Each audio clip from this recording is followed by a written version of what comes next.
You know what I want to see, though?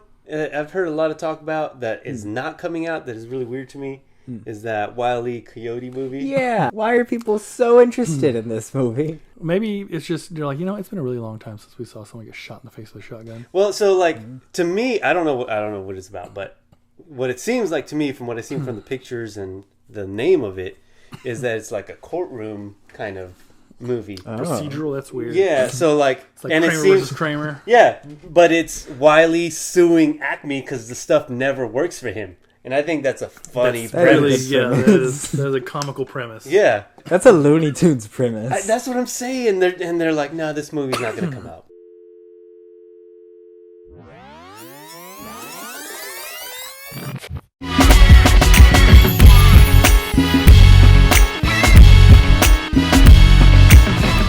Welcome everyone once again to the Room Upstairs podcast. My name is Bird. I'm here with my hosts, The TallBeing and Mephisjoe.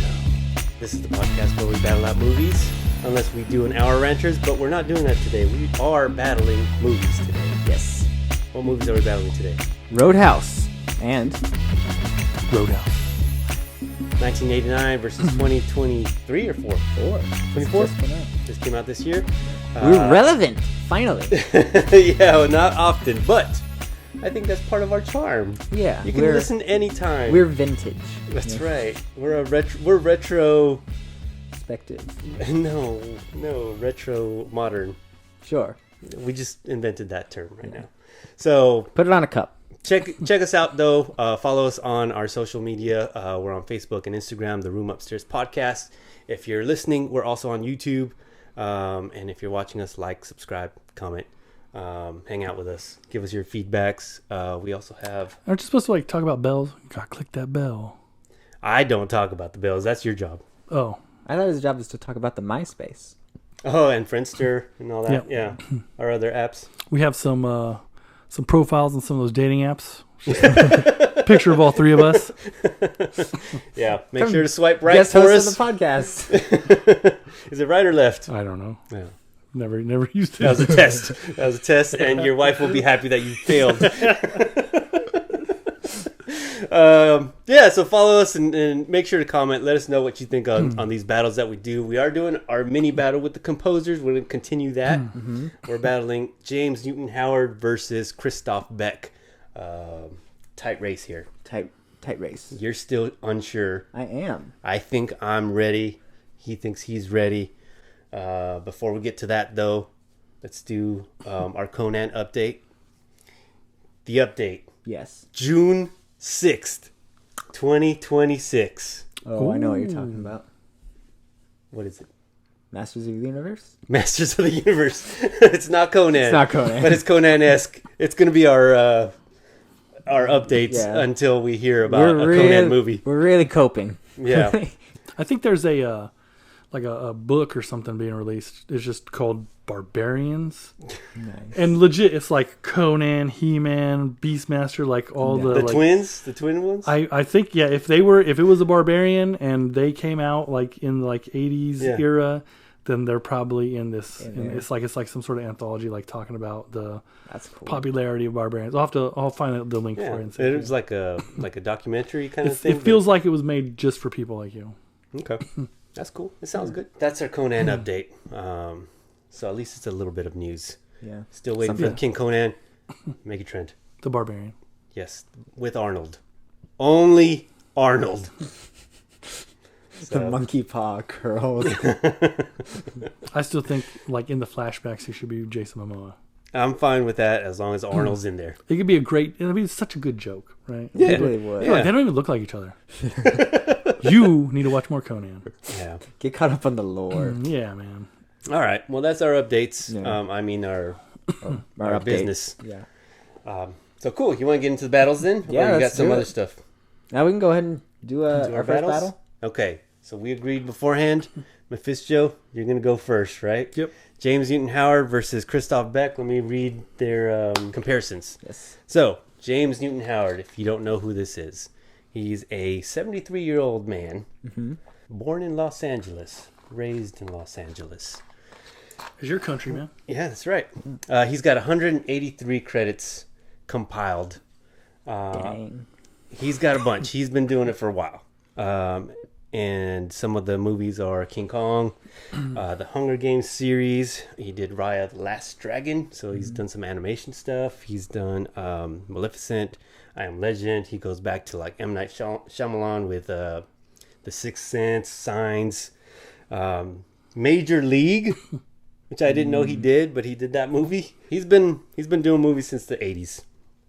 And he's going up against Christophe Beck, who he's 56 years old, but he has already racked up 165 credits.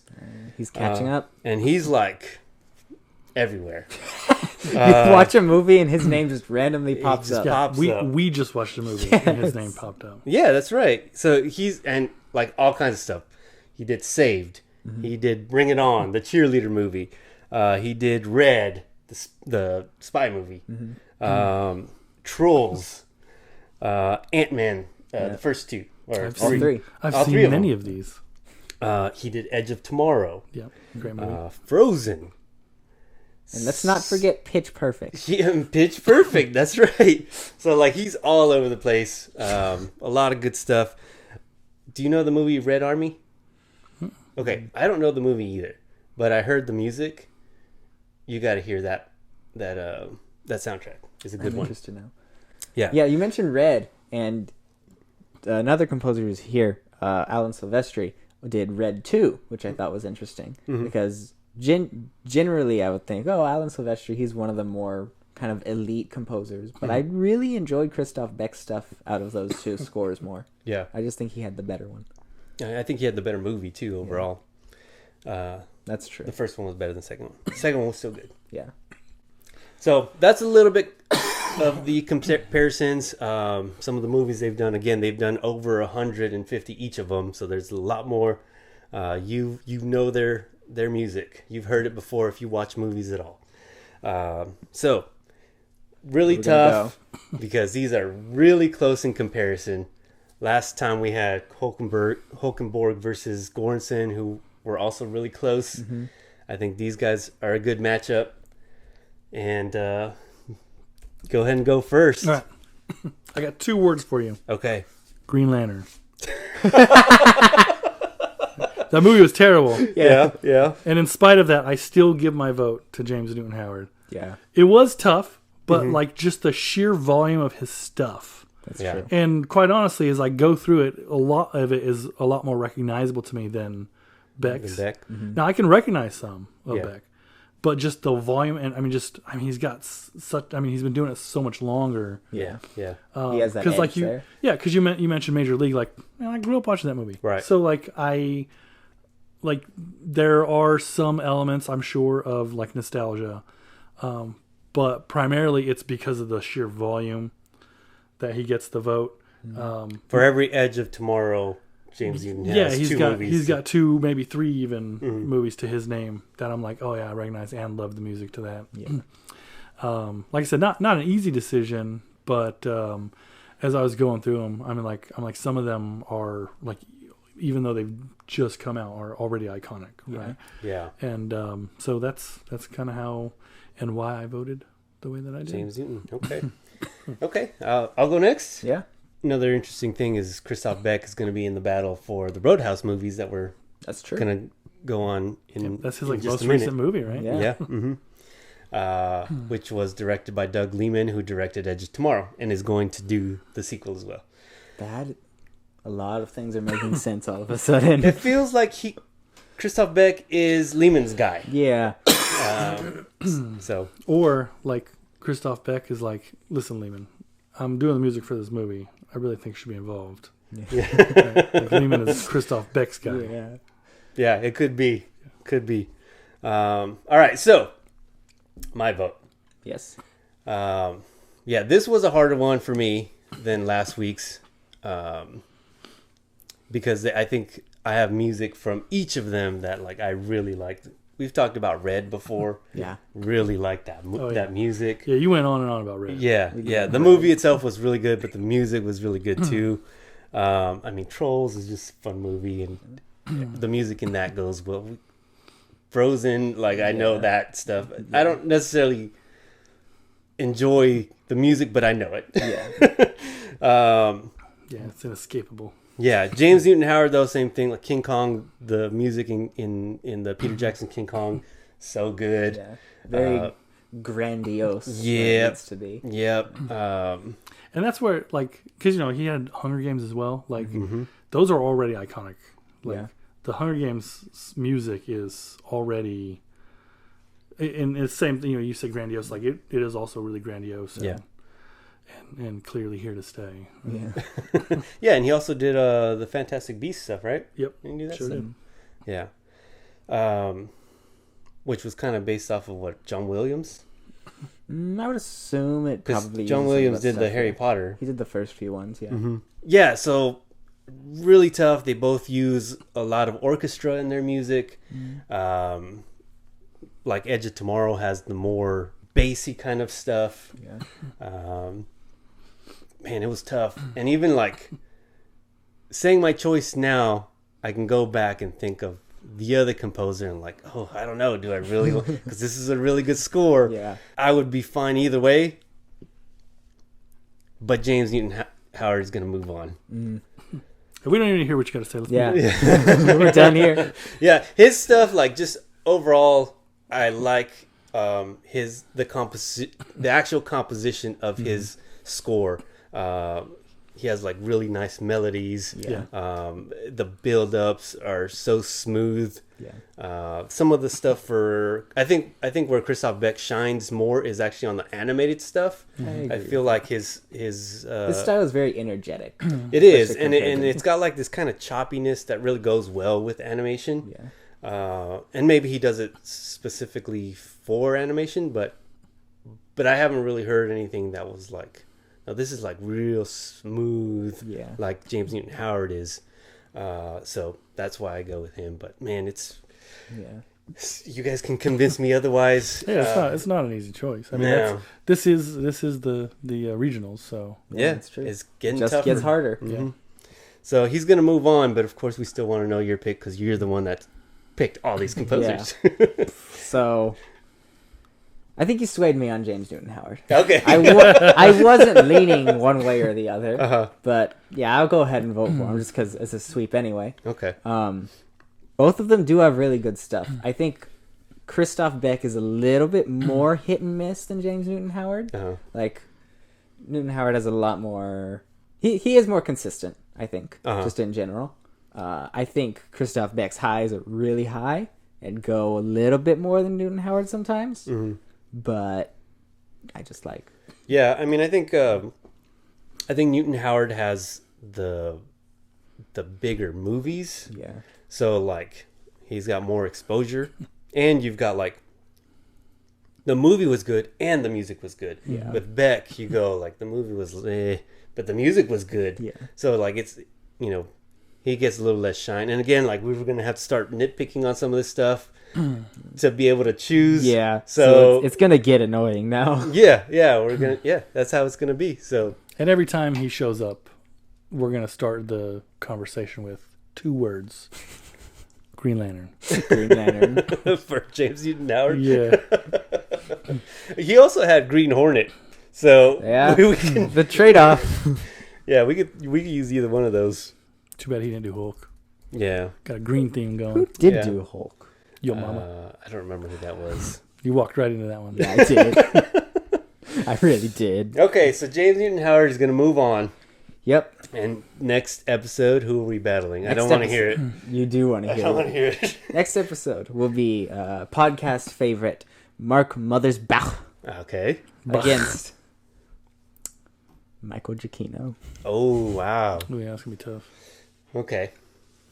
It's going to take a lot for me to not vote a specific way. Right. This one's not as easy of a matchup. No. Different styles. Very different styles. Different styles. Mark Mothersbaugh. Yeah, Mark Mothersbaugh, like... He's weird. Yeah, All right, well, we got to save it for the next episode. So he's going to divert. It doesn't matter who you throw him against. You're going to be like, different styles, man. Yeah. Well, I mean, maybe Elfman. Yeah. He's probably the closest. They come from that 80s Elfman, wave. yeah. Maybe Pemberton? No. A little bit? I don't think so. I'm trying to look through these now. And be like, who else is even close to him? I don't think there's anybody. There isn't. He's no. got his uniqueness. But that's for next time. Right. Yeah. Okay. Don't want to give away our hand, right? That's No, right. not So yet. James Newton Howard moves on. Next episode, we've got Mark Mothersbaugh versus Michael Giacchino. Mm-hmm. All right. Yeah. Oh, I got a couple things first. Real quick. Cobra Kai. Today, Okay. I woke up. It wasn't immediately. Uh-huh. The trailer released a little bit after I woke Oh, up. there's a trailer? Man, I missed It the was whole not- last season. It was a very good season. It was a very Dude, Cobra good Kai season. is just... I love Cobra Kai. I'm just so behind. Yeah. Yeah. Well, you've got 30 minutes at lunch now, Terry- so I watched. that's perfect. Yeah. I watched season. What season is this one coming out? 5, 6? This is 6. 6. Okay, so I watched season 5.5. Oh, okay. What? Yeah, Like the first half of it? Blue Beetle. Kinda. A little bit. Hey, he does karate, man, Yeah. He does. He does. and it was pretty good. It was good. I have no complaints against Blue Beetle. Yeah. So... Yeah. Terry Silver is one of my favorite villains ever. What are you talking about? Who's Cobra Kai. Terry Silver? Terry Cobra Kai. Silver? Oh, okay, yeah, that guy. Okay. Yeah, man, the Cobra Kai, like, I don't know how they do it. They just keep being like, hey, you thought this guy was despicable? Wait till you see the next guy. Right. And you're like, well, how are you guys, like, how do you make them worse? Yeah. Yeah. But they I do. already hated that dude. Even like, oh, you thought it was over? No. It's unover. and not only is it not over, like, I kind of like the last guy now. Right. Yeah. Yeah. It's crazy how That's good writing. It really is. It just seems like they're having a lot of fun Yeah. writing absolutely. and shooting that show. It's Or- such a dumb concept. Hey, remember the bad guy from Karate Kid? Yeah. Like, let's make a whole series based around that dude, right? Yeah. Like, Yeah. let's go for it, man. Let's bring It back is- the idea that all of the San Fernando Valley loves Karate, karate. that's right, yeah. All Hey, I life grew up in revolves the San around Fernando this. Valley. I'm just saying. I'm just saying, yeah. After Karate Kid came out, karate was a big deal. Yeah. Well, yeah, Right. yeah, but after, Yeah, and it's so funny to see it like be presented this way in the midst of like the clearly like the UFC era, right? Because now UFC, those are the tough guys, and Right. I mean, just look at what we're talking about RoadHouse today, right? And that's very UFC heavy, but still roundhouse kick, bro. Roundhouse kick. My favorite part of the show is how the mom, she's just like, "What are you guys doing? I know. Call this is the so police! stupid." You broke this kid's back. yeah, it's such a wild show, but you just It's throw fun. everything out the window and like just Enjoy it. It's what it's meant. Yeah, this is what TV is meant to be. Like, Yeah. it's escapism. I don't have any complaints on that show either. So For sure. So they have a trailer. Is that what you're saying? It was a teaser. There might have been some new footage in it. Okay. But nothing that I saw that I was like, oh, that looks way different. Like, it could have been stuff from the other 5 seasons. So I it was just really don't know. nothing. It was nothing. But So what's it the is breaking news? So it is going to be a 15-episode season as Ooh. opposed to 10. Wow. Okay. And it will be releasing in 3 parts. Uh-huh. 5-episode blocks. The first will release on, I have it here, July 18th. July 18th. Okay, so that's coming up. Yes. Wait, this year, right? This year. Okay. The second All 5 are going to release? Yes. Wait, it's on Netflix. I feel like they're. You got Netflix? No. Oh, we're going to have to get Netflix. No. I feel like they're like just filming them. Like, all right, we already got the first 5 done. Just So set a date. Yeah, I am let's pretty finish sure this. that is actually what happened because stuff got delayed. Yeah. And they're doing that Karate Kid movie with the original Karate Kid and what's his name from the newer one? Jackie Chan. Yeah, Jackie Chan. What's his name? Show some respect, man. Sorry, I couldn't remember Dude, his... he's a legend. I know. He has earned your respect. Yeah, Plus, he played Monkey in the Kung Fu Panda movies. that's true. You earned my respect for that. As long as he has it. You don't remember his name, so I don't know that he does. Yeah. It's better than yesterday. He kept calling him Jet Li. Yeah, that's very Slap him different. in the head. Yeah. Okay. So episodes 1 through 5, Uh-huh. July 18th. Episodes 6 through 10, November 28th, Okay. and then sometime in 2025, they said, the final 5 episodes. Okay, but we're going to get something this year. Yeah, a lot of something this year. Yeah. All right, I'm ready. I'm really I think that interested there's a lot of people ready for Cobra Kai. Oh, I'm so ready. This is probably my most anticipated show of the year. Unless it turns out that Andor releases. Have you guys watched Knuckles yet? Not yet, no. Have you? I'll say I'm really excited about Knuckles too. So. Yeah, that's going to be a fun one. Yeah. Okay, right. so is that it on Cobra Kai? Yeah, that's it. Just those. Okay. And then the Karate Kid movie is May 30th. Okay. 2025. So then the show should release before May 30th. I assume so. Because it's... I assume it's connected in some way. You said 2025 though. That's next year, man. Yeah. Right. So it'll be... So the season should end before then, hopefully. My guess is like February to March is when the final according episodes will to come out. July to November. Yeah. November to February, March. Yeah. That's my guess. Yeah. Okay. That's a long period. And this is just assuming that the movies are connected because they delayed Cobra Kai and then they delayed the Karate Kid movie. Yeah. And Daniel LaRusso is in the movie. So we're just assuming, but maybe it's a scheduling conflict. Like, well, they can't do the movie because he's doing the show. Yeah. So they both have to get delayed. Who knows? Yeah. I hope they're somehow connected. Yeah. That's what I want. But I hope so too. It's not about what I want. I think it is, actually. With this Roadhouse. Should be. Roadhouse. Yeah. We ready for Roadhouse? Yeah, let's do I'm it. ready for Roadhouse. Okay. Roadhouse. Dun-dun-dun-dun-dun. Tail of the tape.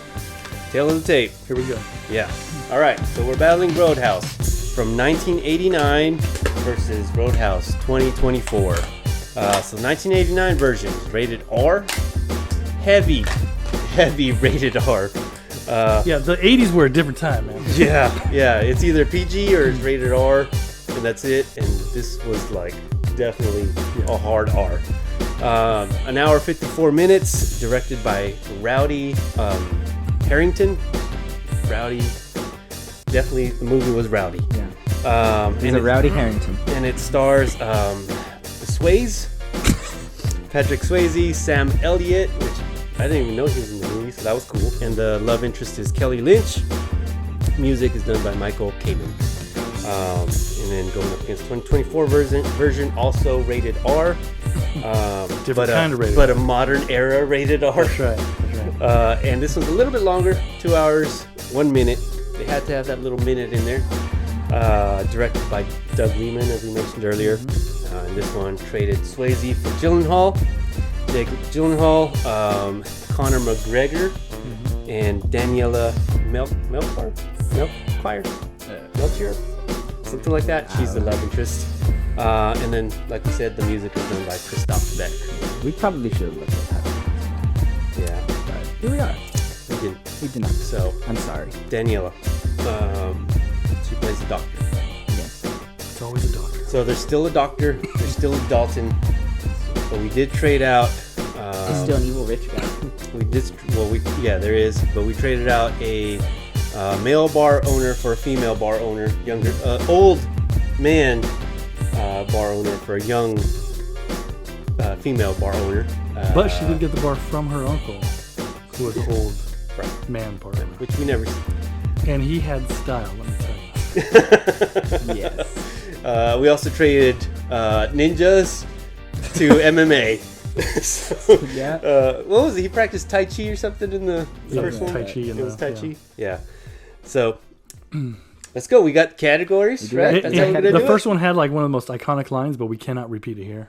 No, we cannot. I don't even know why that line was in that movie. Very weird. It felt so out of place. Yeah. But so did a lot of the things in the movie. That's true. All right. Well, you want to kind of talk about the movie first, or just go into the categories? Yeah, no, All right, I like let's to go. talk about it. I want to talk about it. You want to talk about it? Yeah, Okay. because so I watched it as a youth and did not remember Because you watched it on TV, right? Well, I did watch it on I'm sure it was like TV version with a lot of stuff edited out. Most of the time, my dad had no problem like recording movies and putting them on VHS, so I absolutely saw the unedited versions. Did not remember that stuff anyway, right? It was a lot, man. Was a lot. After the movie, I was like, I'm sorry. We probably childhood ruined. We should have watched that through VidAngel for sure. I appreciate it. Yeah, I'll say I wish I had seen it before, because I remember watching it not long ago and being like, "Oh, dang," but didn't remember. Yeah. And talking about it with you and the surprise, it was I wish I could have warned you better. But I remember it. There's also that episode of Family Guy where Peter just runs around Roundhouse kicking people and saying Roadhouse, it's got all this nostalgia stuff. Yeah. But man, I love the new one so much. It's so much more fun. Like, I just liked the attitude. He's like, it's cool, and like he's like real kind, like, oh, let me get you to the hospital, like all those kind of things. Yeah. And the one dude, the lackey, who's like, oh yeah, that was another trade. They traded a big guy. Big goofy guy, for the thinner, small little guy, thinner goofy guy. and I don't know if he plans on doing more of this, but Conor McGregor was hilarious. Oh man, like, he was nuts, everybody. Yeah, and like clearly doesn't know how to use brakes, right? Like he just kept slamming into stuff. But he was so funny as a villain, like, because it felt like he had the same kind of like carefree attitude as Dalton. Yeah. But just like in a far more menacing way. Yeah, right. Like, and so they're like these weird mirrors of each other. Yeah. And I appreciate when movies do that. Very good villain mirror. And Swayze, like I was like, when I watched it, I was like, why is he like, he's not a likable person. Right? Like, he's real short, like he doesn't talk, like real short with people, like he doesn't talk a lot. Even when he does share, it's like there's not enough for you to be like, oh yeah, let's hang out some more, dude. Like, nah. And then like, I mean, because he's the main character, so you root for him. But at the end of the day, like, I like the character, the Dalton character in the new one, way more than the old one. Well, we'll get to that. We got categories. Okay, let's do it. So, first category, best Dalton. Best Dalton. Well, you already know who I'm talking about. Like, I just feel like as a character, he was like a lot more fleshed out. Like, because they'll go, oh, he's the best in the biz, right? Like, and that's it. He shows up. He's the best in the biz. He straightens things out. Some stuff happens, and he goes to war. Done over. And the new one, like, you see him show up, and he kind of gets entangled and stuff. Yeah, well, not just gets entangled. Like, even before that, like when she comes looking for him, right? She's like looking for the guy that's in the ring, but he comes in, and that guy like instantly bows out, and you're like, really good, like, character and he has like a small little flashback where nothing's revealed, and you're like, all right, something deeper is going on. Then he shows up, and he's like real kind, and he does get entangled, but he's also like he's like, we don't want to do this, we don't need to do this. And you can, I don't know, you just identify with him a little more. Like, he is traumatized when that dude gets eaten by the gator. Like, like he's not just throat ripping, and like it's not just, because of story. Right? It's he went down to do a job, and he gets entangled in something way bigger. And yeah, I mean, I think it follows pretty much the same story as the first one too, because I feel like the Swayze version, he was fleshed out in different ways. So like the whole part of where he's like building up the bar to clean out all the bad stuff, right? Like, it spends more time on him, like, okay, this is why you are good at your job. In the new one, it doesn't do that. Like, it skips that part. Because their bar's already good. They just have this element that comes in and keeps trying to push them out. So it's a different kind of situation. But I do agree. Like, you get to see him build something. Right. Yeah, and I like that about that version. And I agree with you. Like, I liked Gyllenhaal's take on the character, or Lehman, or whoever was like, let's do it this way. I thought he did a really good job. I thought he was a good Dalton. It's a hard pick, because there's good parts about the new one, and there's good parts about the old one that are different. So what are you going to say about it? So I was going to say, it's kind of on the note of like the difference between these movies is these are the most, I don't know if they're the most different remakes, like remake movie that we've done so far. I think, but probably, because they're not in the same way that like some of the Batman ones were, because like Batman Begins, that's an origin story. Batman 1989 and the Batman, he's already been Batman for a little bit. Whereas with this, it's like the core is the same, but they changed so much around it in the remake while keeping the essence of what the original one is. Like it was just a really interesting experience watching it. Like, okay, that's clearly supposed to be a stand-in for that, or at the very least just a reference to it. Like, yes, we are aware of the original and we respect that original material. Here is our reinterpretation of it. Like, I almost want to call it that over a remake, because it's not it's remaking it almost from the ground up. It's a reconstruction. And you know, we were talking about watching Swayze like build. There's a part of that you actually do get to see in the Gyllenhaal version as well, because like Swayze is basically a manager. Right? He's like managing the place, and so he's responsible for the bar. And why did Keith David show up for like one scene and then never again? He's even billed like one of the top billed people in the movie. What did he do? He was just the bartender there. Like he like handed him a cup of coffee or something. Oh yeah, I think that there was a bigger scene with him, and it got cut out. Yeah. Okay. So, anyways, but you do get to see Gyllenhaal. Like, 'cause Gyllenhaal's not a manager. Like they already have a manager. He's just responsible for security, and you do get to see him. Hey, when this guy comes at you, he's got a knife. Take a step back, then hit him. Yeah. Right, and then he goes and hires a guy that he saw fight. Yeah. And kind of pairs them. He's like, you know, the two of these guys can do essentially what I'm getting paid for. Yeah. And so he does do a little bit of it. Yeah. But they're different roles. It's because the core is still there, right? Like TallBeing. Because that wasn't what they're trying to get across. Yeah, it's he's there to do the violent thing. Yeah. And so he owns that part of it. He doesn't have to worry about someone stealing out of the till or the guy sneaking off to the back room with the girl. Like his job is to just make sure that the place stays peaceful. Yeah. Right. And so I feel like you can see that element of both of them. And it works in both. Yeah, absolutely. And it's really hard to compare, but when it comes like which Dalton do I find more likable? Gyllenhaal, right? Swayze, I love. You'd rather hang out with Gyllenhaal's Dalton. Yeah, because Swayze, like I feel like you'd be like, hey, what's going on? He just like would look at you, right? I feel like he does that multiple times in the movie. He does. Too. He's like, I don't want to talk to you. Why are you talking to me? The only people he wants to talk to is his best friend and the lady doctor. Yeah. Right. And the bartender that gives him coffee, he was cool with him. Yeah. I'm not. Who isn't cool with Keith David? Yeah, that's true. And he didn't even give him coffee most of the time. It was some other dude. It was like one time. It was like late movie. Yeah. He's like there, like he says something to him because like the owner's there as well. He says something to him, and then you don't see him again. I'm like, Keith David, man, like, why are you here?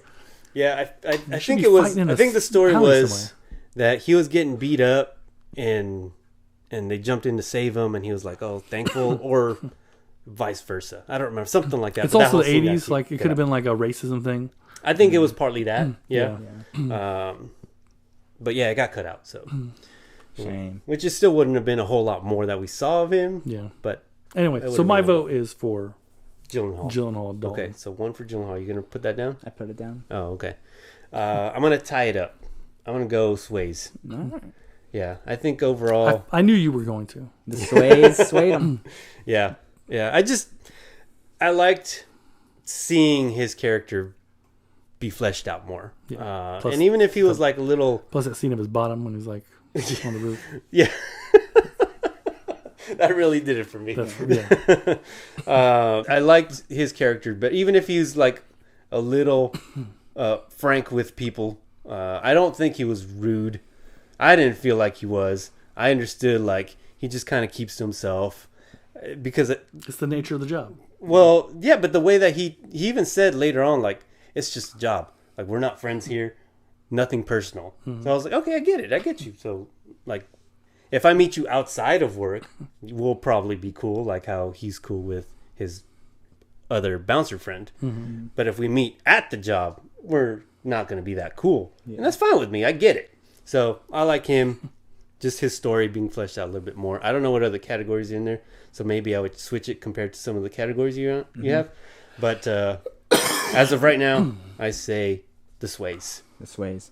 Yeah, because there was stuff in Gyllenhaal's character, like his depression thing, where he was gonna on the train track. Yeah, I like that part. I would have liked to have seen that story played out a little more and get to know why are you even like that? I feel like that's what we got though, because I feel like he was there, and then you see him go, no, I can't do this. And he tries it, and the train hits the car anyway, and then he's like, I gotta do something with myself, and he calls the number, right? But what he did was put himself in another dangerous situation. Yeah, but he doesn't know that. I mean, he's bouncing. He knows that. Well, it's a very different situation. Because it's not like I'm gonna go do something dangerous. It's hey, I am good at physical altercations, and someone wants to pay me to do the thing that I'm good at.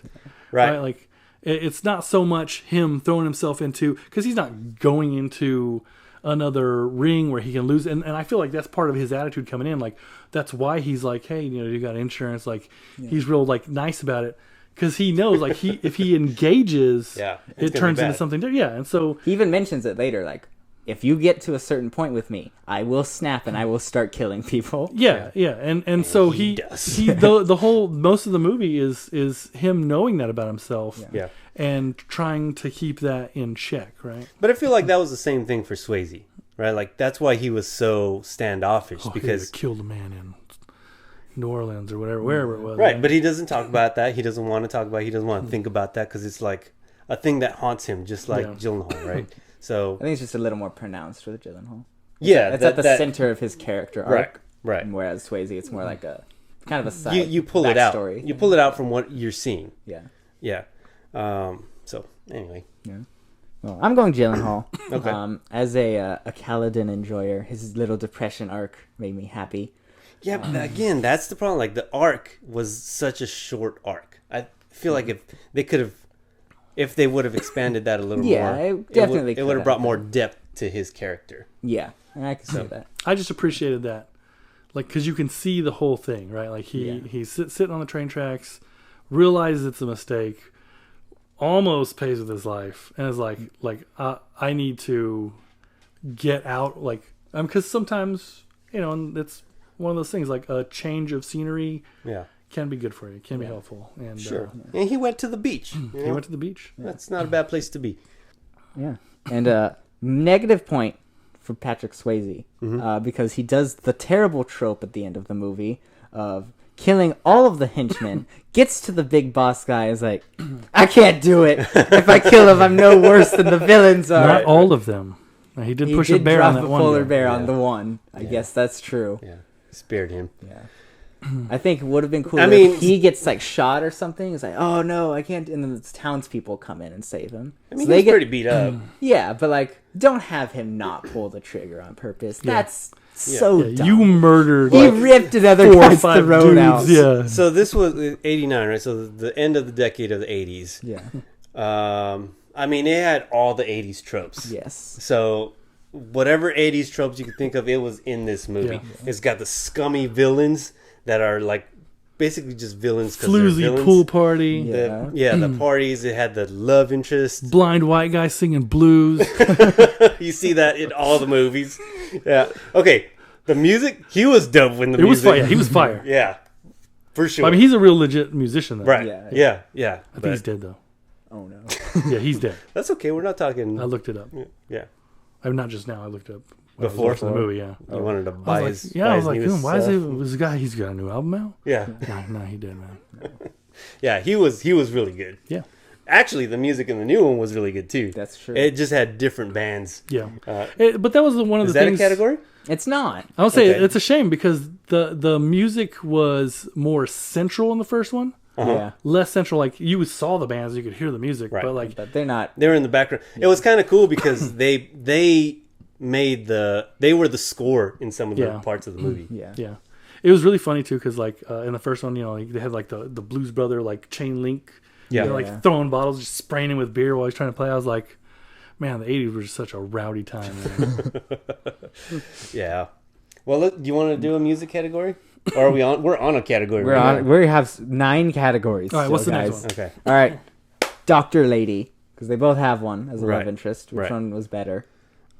So you had Kelly Lynch and Daniela Melchior. I didn't get a whole lot from either of them. I'll be honest. I think they were probably maybe the weakest part of the movie. They felt more like They felt more like, oh, we need. They were the tropes. Yeah, we need love interest in the movie to check that off the list for the studio. That's what I'm saying. Put them in the movie. Right. I agree on all those points, but feel like the new one was more central to the plot. She was connected to one of like the villain characters. Well, because the first one she was too, because she had dated him and she was raised by that red guy, and so she did have skin in the game, but it was like separated. Yeah. But in this one, in the new one, she's like directly linked. Like her dad is a crooked cop, and he is involved in all the stuff that's going on, and so although neither of them really did it for me, and I'm like, it's obligatory. You got to have the love interest. Right. I also appreciated that in the new one there was no riding off into the sunset with her. Like that's true. He just left. Yeah, not just left. Like she was like, you got to go, right? Like I'm not gonna put up with your junk, right? And it makes sense. Yeah. And the old one, she's like, oh, you ripped a dude's throat out, right? I'm here for it, man. Like I know I stitched you up and that you're a violent person, but I could change you. I'm sprung. Yeah, like it's giving me. It didn't make sense. Like she just kept showing up, and you're like, why? Yeah. Right. Giving me a Padme after Anakin tells her he slaughtered all the Tuscans. Right. She's like, oh, how sweet. Yeah. You saved your mother. Okay. You killed a whole bunch of indigenous people. I'm gonna go with the new one because you swayed me on. You Swayze'd me. Me too. You Swayze'd me too. But neither really had a great arc. No. Yeah, they kind of just show up. I will say, just for clarification, I don't think that they were bad in their roles. No, it was just the actresses did a great job. But the writing was just like, their story was just that. It's like we got a fight movie, but we still want women to come watch it. Right. Yeah. Mm-hmm. That's exactly again like they were throwing in all those tropes. Yeah, you got to have this stuff. Yeah. All right. The best main rich guy villain. Okay. So we've got this one played by Ben Gazzara. Mm-hmm. That's Brad something was the That's the 89 version? Yeah. So that's the old guy. Yes. Versus Billy Magnuson is the actor for, I cannot remember the new guy's name. Brandt. Yeah. Brad and Brandt. So what? I don't know. I'm gonna sit this one out for a second because I have some thoughts. But yeah. Both of them were scummy. Yeah. I love using the word scummy. You do. We were watching I think it was the first one. You're like, this guy's a scumbag. Yeah. Because he has that scene. I like a good scummy villain. Yeah. He has that scene where he just like punches the guy. Right. With the henchman. Right. He's like, you're weak. Now get up. That scene is great. I believe you. I don't believe you. Say sorry again. And he owned him. It's the 89 guy, just in case you guys are wondering. He definitely owned that dude. And they try to do it with the new guy after he got shaved. Yeah. And he got mad, and then he went up to the captain. Yeah, and then they just punched the captain. It wasn't as it didn't get you as good. But that guy was he was a scumbag too. Yeah. Entitled. He was. Yeah. You know, all the things about a bad person that he was that. Yeah. But I'm gonna go with the 89 guy. Like that dude was just he was top of the line. Crummy. Yeah, you know. Yeah. From his first appearance, right? Messing with the dude that lives across the water, his horses, knowing that he's gonna rile them up in the helicopter, to him being like getting shot by the townspeople. Like he clearly punched or beat up his girl. Like yeah, he had like zero redeeming qualities. Yeah, and I love that scene where he's just driving in the car, just on the wrong side. Oh of the road. Yeah, he's just swerving around. Yeah, man. Yeah. So it's like, what's that? And that's the funny thing is it felt like in the new one they didn't know what to do, like because you had the Conor McGregor character, who is an element to that guy, and the rich guy who's an element to that guy, right? And the rich guy, aside from being there and like having his thugs at the beginning.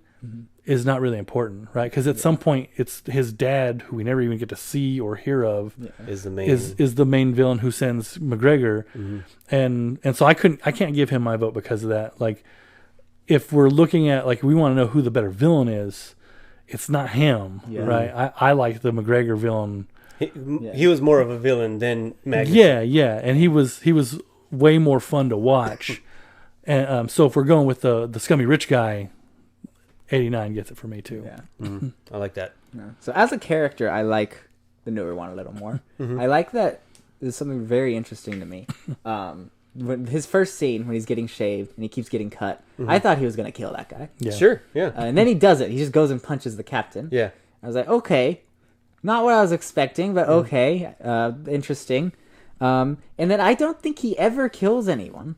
No. Which I thought was really interesting. He sends everyone else. He's fine having other people kill him. But I don't think at any point he even says he wants to kill people. He's like, we're going to dispose of them. Yeah, because he wants to be legitimate. Uncomfortable with doing this he's kind trying of to make stuff. it a legitimate venture. Yeah. Even though he's borrowing money from really bad people. Yeah. He wants to be able to at least look legitimate. Right. He wants to be able to say, no, I've never done anything bad before in my life. Yeah. The problem I have is, realistically, he doesn't even need to be in the movie, and the movie still happens. That is my next point. Is just as a villain, he's not better than the old one. So I'm going to also give my point to that one, I think. Just because he is more active in the story as like he shows up when a bunch of the goons do multiple times. He's at the bar and he's like, all right, trash it. You know what? This isn't working. And then just leaves.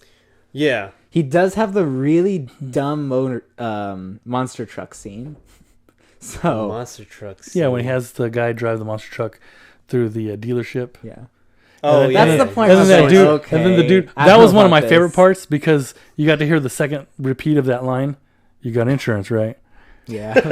Dude, I just wanted to like repeat that for That was a callback, huh? You got insurance, yeah. Because the first time, like when he had burned down Red's place, that's the same guy asked him, "You got insurance, right?" Yeah. And so then Red sang it to him. I was like, these guys are jerks to each other. And then they do it in the first one, in the new one. Yeah. Gyllenhaal does it. Yeah. That's funny. I didn't even notice that. I love that line. Okay.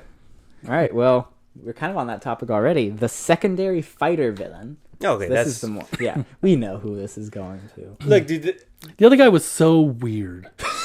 Like, he's weird, and like they try so hard. They're like, this guy's menacing, and so they have him doing stuff that like is martial arts, just in the middle of a bar. Yeah, and like it looks so out of place. Yeah, but then he's also like dressed like he's wearing like tight jeans and like a cowboy hat with like some snake skin on it, maybe and then he's got that awful line, right, that we can't repeat at here. The end, yeah. And just all around, you're like he is despicable, right? Yeah. And it worked for that. It worked for that movie. But I was like, oh, finally, this guy got his throat ripped out. He's dead. You know, like Conor McGregor. I was like, oh, I hope this guy lives forever. and then, yeah, he kind of does. I mean, McGregor was definitely the more entertaining villain. I mean, just every time he enters a room, he's just standing like he's always like that. Yeah, it's so funny. And I told him when we were watching it, like, it's just basically him, but exaggerated. Because that's, like, if you see him fight in MMA, like, he's got this walk when he wins. Or even before, he's like, he comes into the ring, like, just strutting. And so this is, like, all of that energy just amplified. Sounds like the director was like, give me more. Yeah. Oh, more McGregor. Yep. More. Yeah, his accent he's like that is scene like, from the new Star. Yeah. More.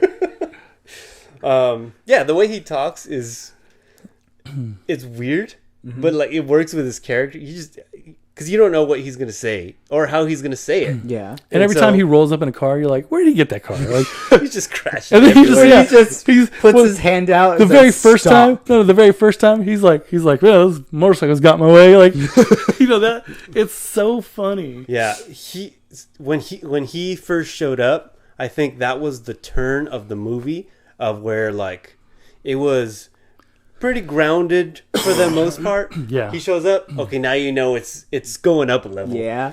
It's a little schlockier now. Yeah, but yeah. Because then you get all the get crazier, behind it. you get all the crazier fight scenes, all the crazier explosions, and all that stuff after he shows up. It worked for me too, because like not just in the way he drives, but in the way he like jumps in front of the car and puts his hand out. Like his introduction, like just walking around naked, like.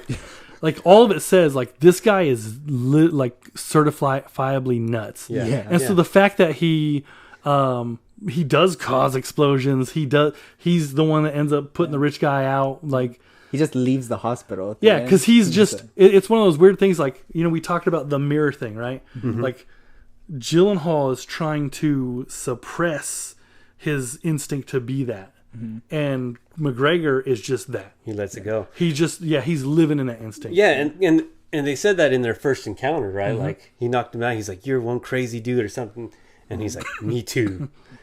And it's really interesting because that's the moment when Jake Gyllenhaal goes, "Oh no." Yeah, I realize now. He tries to leave. I need to get out of here. Yeah, and he tries to leave because he sees in that dude like, this guy is everything that I don't want to be. Mm-hmm. Yeah, right. And if I continue to interact with him, it's going to push me to the point where I cannot return. Yeah. And in the end, and that's why I really appreciate the ending, because it does. And then the lady doctor's like, "No, you got to go, man." Yeah. Like it does. He all the things that he feared like come to fruition. Right. That's good storytelling, man. Like you don't get to ride off in the sunset all the time. And I love that the girl. I mean, he literally rides off into the sunset, though. Yeah, but I love that she talks about cowboys and how westerns. Yeah, and westerns and how there's good bad guys. Like right. But you ain't the villain. It works together. Yeah, you might not be the hero, the shining knight in the white hat. Yeah, right, but you're not the villain. Mm-hmm. And that worked for me. Yeah, and just to go back on the '89 version villain, this was just before Ninja Turtles came out. After like American Ninja came out, probably. I think that came out in the '80s. Yeah. Good movie. So like ninja karate stuff. I mean, Karate Kid in '80. What was it? Sidekicks. Something. Sidekicks was '90s. Surf ninjas. Yeah, that was '90s. So that was after. They were still trying to capitalize on all the ninja stuff. So like. In the midst of the ninja era. Exactly. So it made sense at that time that it was there because that's what everybody was into. So like, again, with the tropes, like, yeah, we got to have them fighting, but make them ninjas. Yeah. And like, so that's there. But it was out of place. Very weird that it happens to be two guys that are the main ones. They both know ninja skills. Yeah. Like, what are the odds? Yeah. So, McGregor. Yeah, McGregor. All right, well, next category, the bar owner character. Okay. So we have two of those. The old white man and the young lady. Yeah. Can I go first?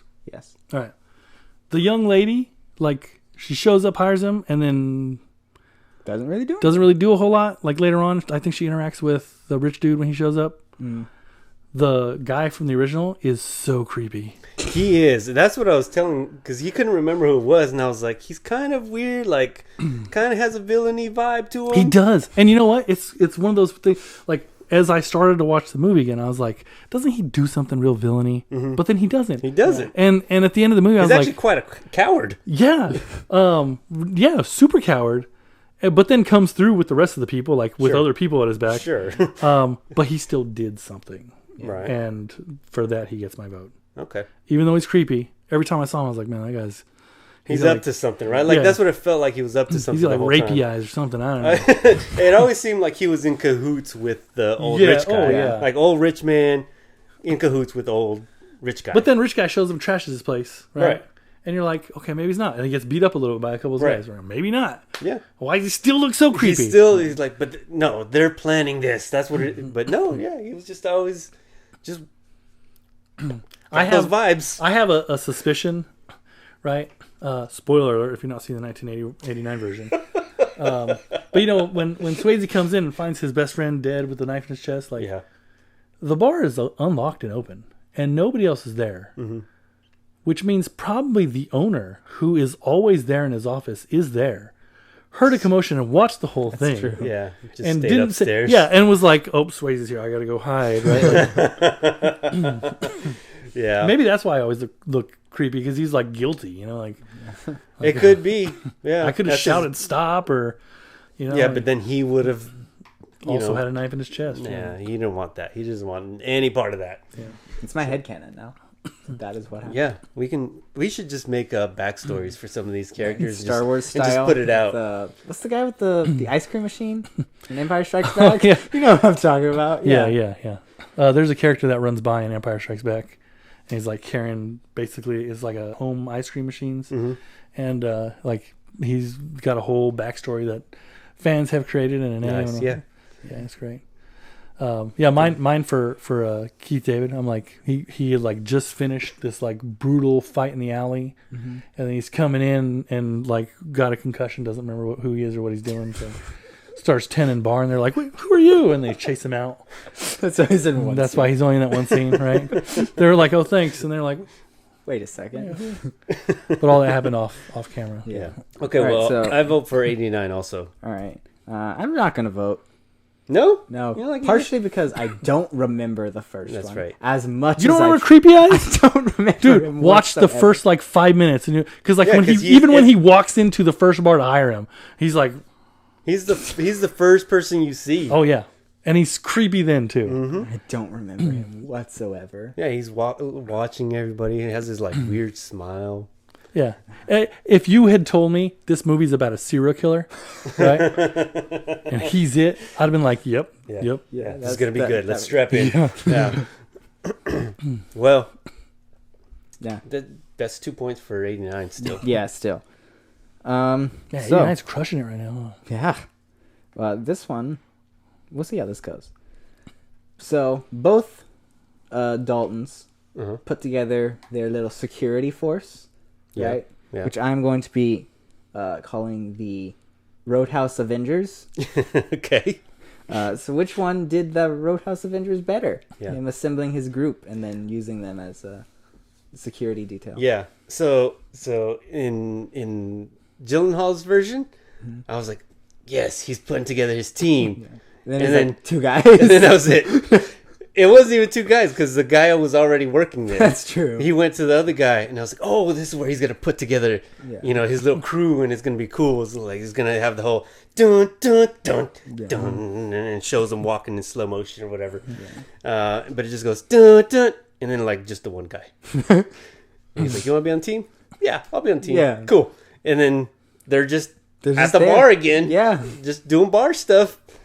So my vote's 89. I liked how he taught them things. I liked how he was like, it's my way or the highway. Yeah. And then they were still doing things their way. And he's like, you're out. You're out. You're out. Yeah, you're cool for now. But when I catch you in that back room later, you're out. Right. And that's what happened. Yeah, it probably gets my vote as well. I did want to see more of the team building teaching, like because he did have that one moment, like I said, where he tells the guy like he's got a knife, so take a step back, then punch him. But like that doesn't show him how to identify, and then we see a lot more of Swayze being like he'll look and point, whereas Gyllenhaal is just like. People are starting to fight. I'm just going to sit here for a little while until it gets real bad. Yeah, be my problem. Yeah. And even with Swayze, he was like, "Let's take it outside when possible." And I missed that. Yeah, because that was always the thing. Like, and that was part of the rules. Like, take it outside. Yeah, because he established these rules. We want to stop it before it starts. And now, if you have to fight after that whole section of him laying out the rules, I think all the other fights were inside the bar. Yeah. but at least you had that part where he's like, this is how we handle things, and be nice about it. Yeah. And we don't get that with Gyllenhaal. Yeah, instead Gyllenhaal just be's nice about it. Yeah. And he does try to take him outside. He does. Like, are those your bikes? And then he just goes and leaves. Sure, and then he goes like, I was just trying to get you outside. But it's not like a teaching moment how it was. It wasn't building with the rest of the people. Because for all we know, all the other guys were like, that was cool what he did. I'm still going to fight him in here. Yeah. It's not so much an Avengers moment and more like he's the Tick. It was like Madam Web is more what it was like. I've never seen it. Yeah. Good. Yeah. Yeah. This was better than Madam Web's. Yeah, I don't like when my eyes bleed. So Right. Yeah. Right. So what'd you vote for? 89. Okay. Yeah. Okay. same reasons. I'm assuming. Same reasons. Yeah. It's just I like it. I like how some of them turn. Right. Yeah. Yeah. When they get fired, they try to come back. Yeah. They go, well, yeah, because that one guy, like, not only comes back, like, he just full on is like, I'm working for the bad guy now. Yeah. You're going to kill me later. Fun. I And then even not want to kill my boss. I like the stabbing part better too in '89 because it was one of those guys, right? He came back. Yeah. And then he stabbed them when they were like doing the little scuffle. And then the new one, the guy's like, "You made me lose money," and he just goes, pfft, and then walks away. Yeah. Yeah. It's So like, you're just gonna leave your knife? Okay. Yeah, it was that was a little underwhelming for me. If we're gonna talk knife parts. All right. Well, so we got some more now. Okay. So which one overall had its better like flow of the story? Was more cohesive and how it worked everything together. Okay. This is. I think this is a closer one. Mm-hmm. I mentioned that part where they had the turn, where Yeah. it just went crazy all of a sudden. I think it does it really well. Because of the introduction of Conor McGregor. Yes. Yeah. He brought so much of that over the topness that once Enough everything that it works. once everything changed, you're like, oh yeah, it's look at this guy. Yeah. Even the way he walks into the rich guy's house the first time, and the other guys is there, like, who are you? And he's like, make me a sandwich. Yeah. So I think overall, the 2024 was better in telling the story. 89 was a little choppy. Yeah, because especially when you look at the 89 one, there's that scene where they're like, like just out of nowhere, like we go to the rich guy's perspective, and he's like, what is she doing with him? You're like, this girl broke up with you 20 years ago, man. Like, what? Why is this even a thing? Yeah, like, that was weird. And you got this other chick who, I mean, I know he beat her up a little, but like, clearly is his lady, right? It just didn't. They're like his motivation at that point. You're like, I don't get it. yeah, I don't get you. Yeah. Yeah. You're just evil, and he's for story. Swayze basically a drifter, right? Yeah. Yeah. Like, why put so much energy into this dude? Like, it made more sense for them to keep coming at Gyllenhaal because they need this place out of the way. Like, for him, like, I think at one point they mentioned something, but really he's just, like, got this racket where he's extorting people, right? Yeah. There's no big plans to demo things and build something new. And then he just gets fixated on Swayze because Swayze's got the girl. Mm-hmm. And that doesn't feel like enough motivation to get yourself killed. Yeah.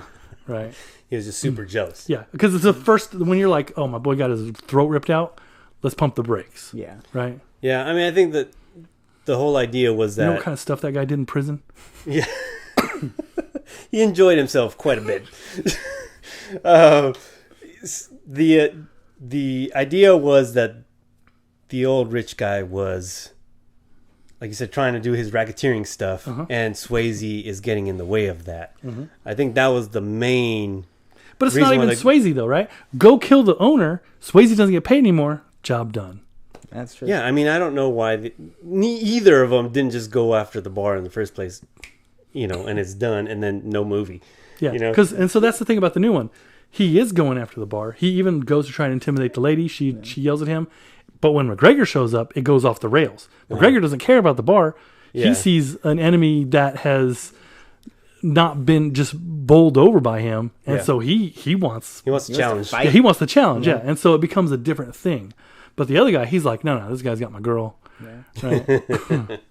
Yeah. And what do you think? So that's, I mean, yeah, it's not easy, right? Because they both are pretty good, but and they both have their flaws in the storytelling. Absolutely, yes, absolutely. Yeah. But I'm leaning towards the newer one. Yeah, I'll agree with the new one. Yeah. All right, so that's a sweep for the new one. Yeah, there you go. I didn't put yours. He thought you abstained like he did. Yeah. No. Yeah. No, it felt pretty tight overall. Yeah. Like for Tight. Yeah. For how is it a 2-hour movie? 2 hours. 2 hours? 2 hours Yeah. and 1 minute. In 1 minute. That's right. They needed that minute. Yeah. It's really. There's no way to gotta get rid those of it. flashy credits. Yeah. No, we got to see him escape the hospital. That's think what that minute. that's what it was. I think that minute actually was Post Malone cursing. Yeah. It could. It's just That was solid for a long string. time. It felt like it could have been a whole minute. Yeah. All right. Music score. Christophe Beck has my vote. Despite not having it earlier. So we're talking his about the redemption comes score. here. Score. Okay, Yeah. score. Yeah, not the band. No. I should have put that as a category. Well, that's what I said earlier. Yeah. But But it's not there. we all know So, that already goes to 89. So but you're taking points away. So what if they lose by 3 points? well, then they don't anymore. Okay. Well, for now, the score. Do you have No, sway me. okay. So Amy. I just like the feel of like this kind of Floridian score a little more. So Kind of surf vibes to it sometimes, while still keeping the original RoadHouse spirit. I really enjoyed it. yeah, I don't remember either of them. I remember the actual band music much more, Same. and I tried to look for the RoadHouse soundtrack so I could hear it. Cause I was like, man, I don't remember what he did in this movie, but I couldn't find it. Yeah, I couldn't either. Yeah, so I guess it's not available yet. I mean, it's still a fairly new movie, so maybe they haven't released it. But so I couldn't refresh my memory, and then I was like, I don't need to refresh my memory on the old one either. So I didn't. And this Michael Keeman dude, he's done some pretty good scores. So it's a toss up for me. I'm gonna say Goose Eggs. Yeah, I think I'm going to abstain as well because I really feel like this is one of those rare instances where we could have pivoted and shifted. Instead of going score, go actual in-movie music. Yeah. Because that was way more heavily featured, I feel, than true. the actual score. Yeah, and I think it's good for both of the movies that we don't remember the music because it didn't overtake any of the scenes. So there's not anything that I was like, why is this music playing right now? This is weird. Yeah. It wasn't that either for either of the movies. It's just there was nothing that stood out. But I remember being entertained at each movie. Yeah. So there's something to say about that, I think. But no votes either way. Yeah. All right then. But you vote new one. I'll vote new one. Yeah. Okay. 1 point. And I was trying to pay attention in the new RoadHouse, but man, there's just so much happening. Well, this is our final 2-part category. Okay. So it goes right into that. All right. Fight scenes. Yeah, of course. Action sequences. We're doing the emotional versus visual split again. Okay. So we'll start emotionally. Okay. Which one carried weight with each fight? Okay. Or the most weight overall in its own action sequences? That's a tough one, man. I'm thinking. So 89, you got the throat rip. You do That whole build up, yeah. which that is a good fight. Yeah. That fight along with They Live, just the length of that fight and like the quietness of it. Yeah. I mean, love it a was, good quiet fight. That was gritty. That was a good fight, and the payoff was good. The end where they team up on the bad guy, I thought that was pretty good too. I'm gonna go 89. Yeah, I feel like if we're going emotional beats, 89 had it. Like the fights don't look as good. Right. Like if I'm saying visually, I got to go the other direction. Clearly, like, and I thought that when I was watching, I was like, oh yeah, like filmmaking has changed. Like action sequences, the way they're filming stuff has changed. But emotionally, the beats in all the fight scenes in 89 made sense and were pushing forward. Yeah. It didn't feel like the story was stopping to have a fight scene. Yeah.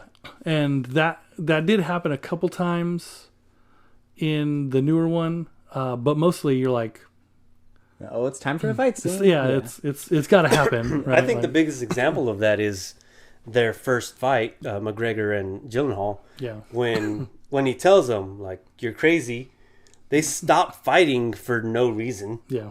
because he could have kept beating on him. Yep. But they stopped. Yeah. And then it's like, so then we were just setting up a fight. Like they just needed to do their first fight right now, and that's why we did this entertaining fight. Yeah. But you could see like, all right, we need to introduce them and have their first fight. Let's do it here. And it's weird that the way they went about establishing like, oh, he's really good, right? Like, because in '89 he handles the situation, and the guy's like, all right, that's why he's the best. Yeah. Right. In the new one, she shows up and she's not even looking for him. She's looking for another dude. Yeah. Mm-hmm. He steps in the ring and the guy like is like, just give him the money, right? We're done. Yeah. And then like that minute-long cursing streak. Right.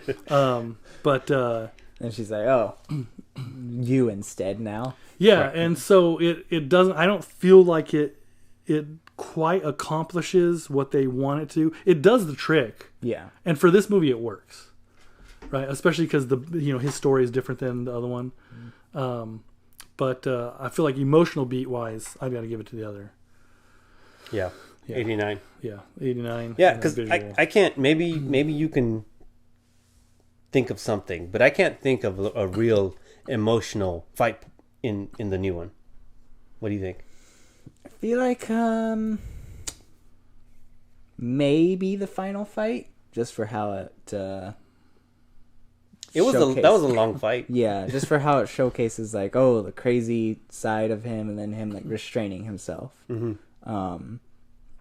Maybe that, but even then, I don't know that I can really say like, oh yes, this is definitely symbolizing his character growth in some way. Yeah, it's just okay, finishing fight now. Yeah, I wouldn't say that has any kind of emotion in it. Yeah, and like, yeah, none of his fights really have that emotional element to them. They were fun when he's slapping him around. He's like, "Oh, I just slapped you. You okay?" Yeah, like that. Yeah, they're real fun. Yeah, and ask them beforehand. You guys got insurance, right? Like, all that stuff is really fun.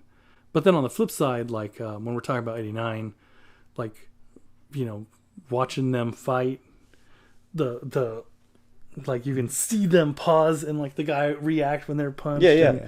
And Swayze jump like hip check someone instead of actually kicking them. Like just the fight, you're like, it's very, very clearly like 1980s fight choreographed. Yeah. And they did a lot of their own stunt work. Yeah, for sure. Which also shows like it was good, but you could tell that it wasn't professionals. Yeah. So that played into it. But we're talking emotion. I felt it more. I give it the 89 for sure. All right. More 89s. Mm-hmm. So that leads us to the final category, visually.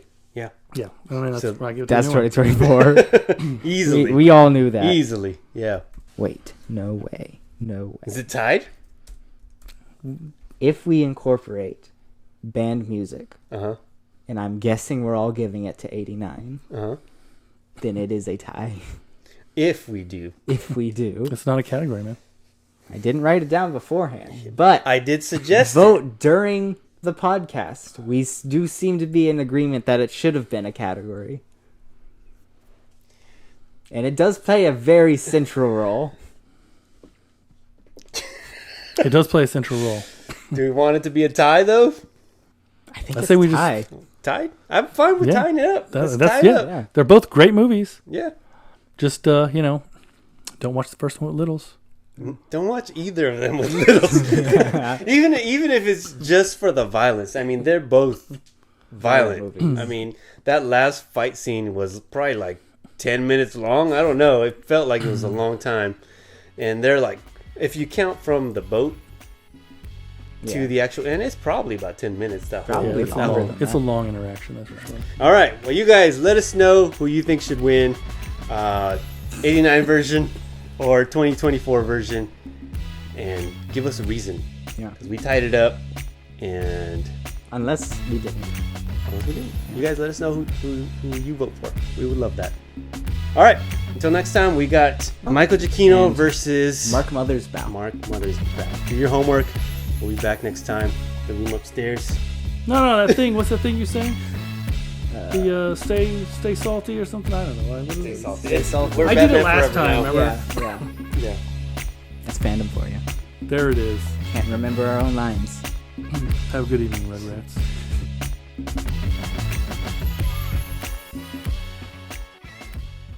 I love the fact that the uncle named the bar the RoadHouse. Oh yeah. And named the boat the boat. So I thought that joke was very dumb at first. I was like, oh, they just don't have a name for the RoadHouse. And then they continue with the boat. And I was like, okay, I get it now. Yeah. It's fun. He had a particular sense of humor. Yeah. Right. Yeah. They gave an off-screen character personality. Yeah. I can appreciate that. Yeah, and I liked him more than his niece. Yeah. You know? I also really like the guy that got ate by the gator.